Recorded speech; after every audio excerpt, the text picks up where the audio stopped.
Siap gerak. Siap beri salam. Selamat pagi berkah dalam. Selamat pagi berkah dalam anak-anak, silakan duduk. Baik anak-anak, apa kabar semuanya? Sehat? Baik.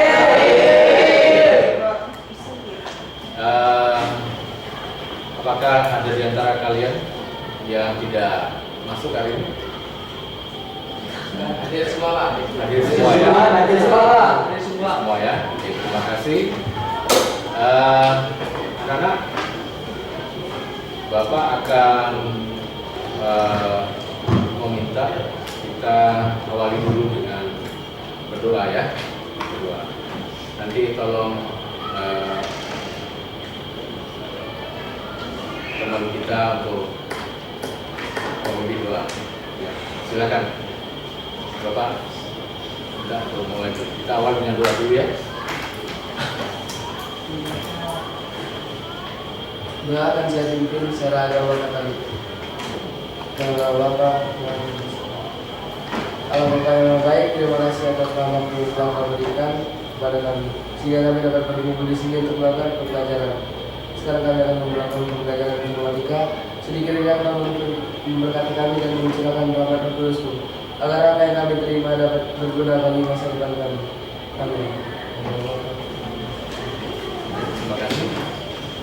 Baik, anak-anak sudah disiapkan alat tulis-tulisnya? Ya. Oh ya. Apakah ada tugas yang Bapak berikan? Sudah diselesaikan semua? Sudah ya? Oke, bagus. Bapak bersyukur kalau kalian. Oke.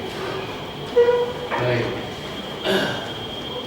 Anak-anak, mungkin ada yang masih belum terlihat tulisan di depannya. Sudah bisa ya? Oke. Baik. Jadi apa sih tujuan sosialisasi itu? Ya.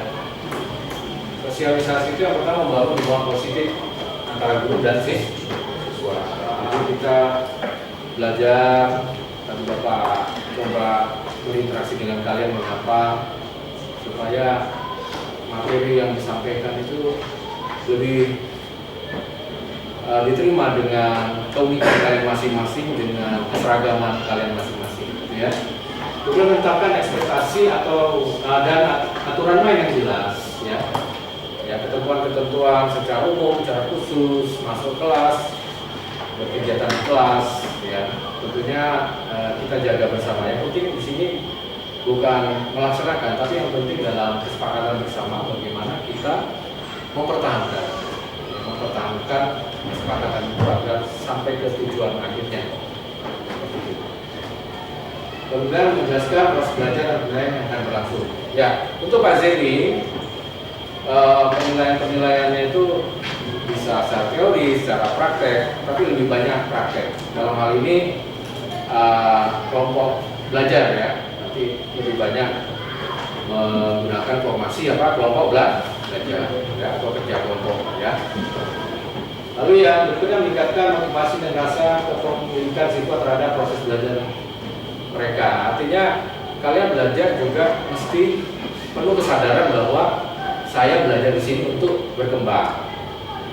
Tahu jadi paham, paham jadi tahu, atau paham jadi bisa menganalisis. Ya, itu ya Nana ya. Oke, sampai sini dulu. Sama Pak Jimmy nanti untuk selanjutnya. Sudah jelas ya kesepakatan kita bersama ya. Oke. Mungkin ada yang mau ditanyakan, anak-anak? Tidak ada ya? Oke. Selanjutnya, asesmen diagnostik atau kompetensi awal. Anak-anak, setiap tahun ajar baru Bapak memberikan siswa, kemarin kalian, itu sebuah form pengisian, seperti kuis gitu ya. Nah, isinya apa? Ini berupa QR ya. Ini link untuk diisi dalam bentuk Google Form. Nah, di situ ada pertanyaan kalian jawab. Ya. Untuk apa sebetulnya? Ini untuk Pak Jimmy jadikan instrumen ataupun alat ukur untuk kalian Pak Jimmy juga ketahui, karena ini belajar di rumah itu seperti apa ya belajar. Kalau di sekolah bagaimana, itu ya, supaya Pak Jimmy bisa melakukan pendampingan, ya, melakukan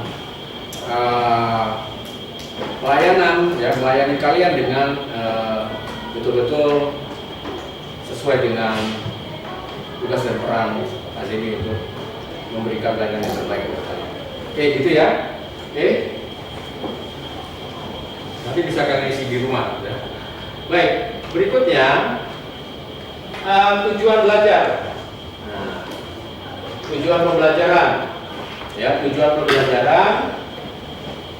Yang pertama, memperoleh gambaran dasar tentang etika kecerdasan artifisial. Ya.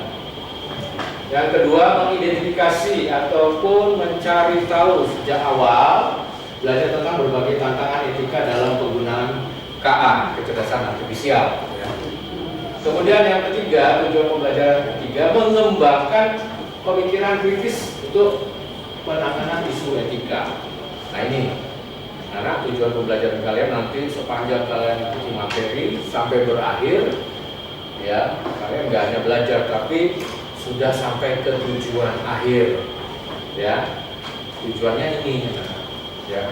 Kan sering kalian bertanya, saya belajar itu dampaknya seperti apa ilmunya? Betul ya, betul kan? Betul kan? Ya. Nah, akhirnya saya nanti belajar materi ini bisa apa? Kan begitu ya? Dan saya bisa tahu, nggak tidak sekedar tahu, tapi bisa paham secara utuh. Ya, tidak separuh-separuh ya.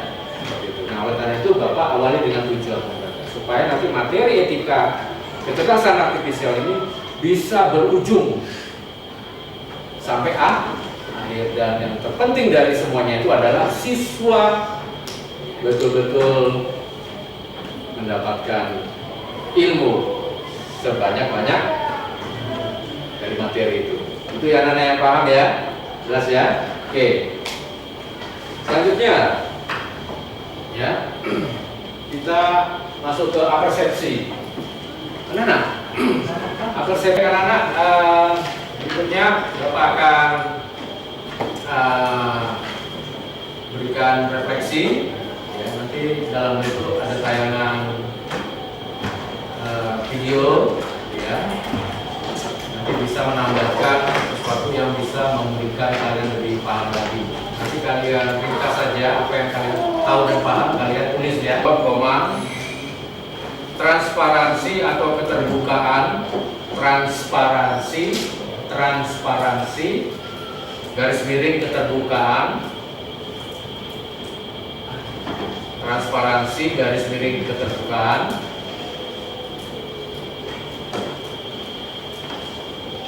Lalu koma, ketidaksetaraan akses, koma, ketidaksetaraan akses. Sudut pandang pertama tadi tanggung jawab. Sudut pandang yang kedua, transparansi atau keterbukaan. Sudut pandang yang ketiga, ketidaksetaraan akses.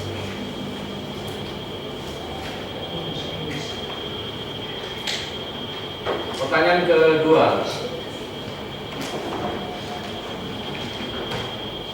apa saja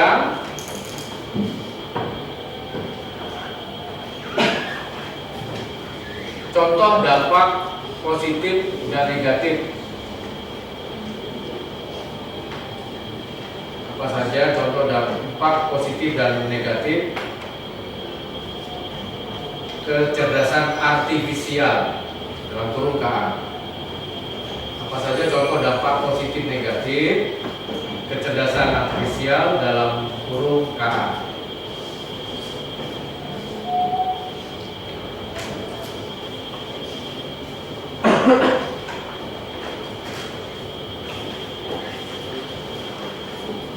Oke, baik, cukup ya tulisnya ya Nana ya. Nah, akan Bapak berikan cara kalian nanti memberikan pendapat ataupun jawaban di situ. Kalian boleh langsung menulis atau kalian dengarkan terlebih dahulu ya. Seperti itu. Itu ya Nana ya. Kita akan mulai ya. Ya, sebelum mulai kalian Bapak ajak ngajak berdiri dulu, ya. Yuk kita berdiri dulu, ya. Kita healing dulu ya, healing dulu. Oke, ya. Oke, tangannya di samping, ya. Oke, tangannya ke atas, tangannya ke depan, gerak-gerak, langsung ke atas, turunkan. Ya, oke. Baik, Bapak akan memberikan yel, mau ya anak-anak? Yel. Nanti kalau Bapak katakan Bumbata, buka mata, buka telinga, etika, AI, yes. Mau ya? Oke, kalau Bapak katakan Bumbata, kalian coba buka mata, buka telinga. Kalau Bapak katakan etika AI, yes. Ya. Oke, kita mulai anak-anak ya. 3, 2, 1. Bumbata. Etika AI. Yes. Tangan buat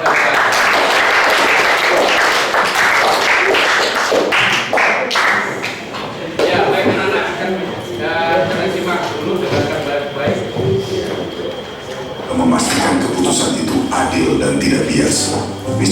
Hari ini kita akan membahas topik menarik yang mungkin belum banyak dibicarakan. Etika dalam penggunaan AI atau kecerdasan buatan.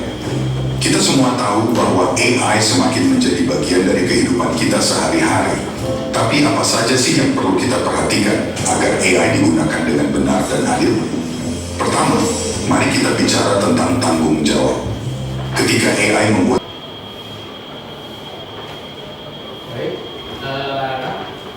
video pengamatan tadi sudah selesai, ya.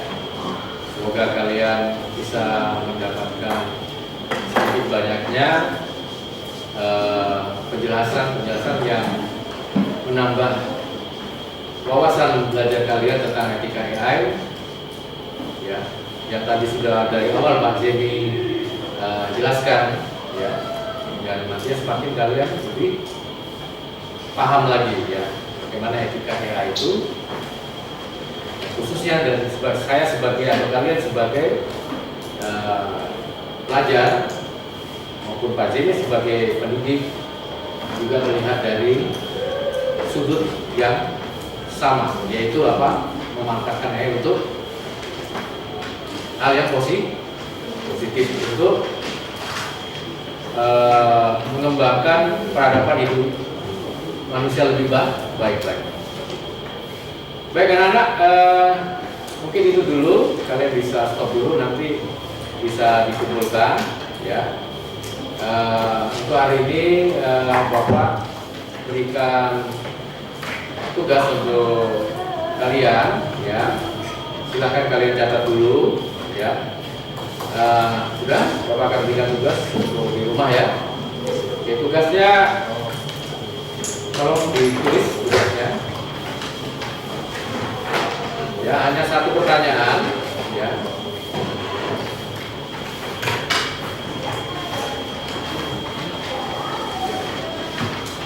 Carilah dan temukan 5 contoh kasus tantangan kecerdasan buatan atau KA, kecerdasan artifisial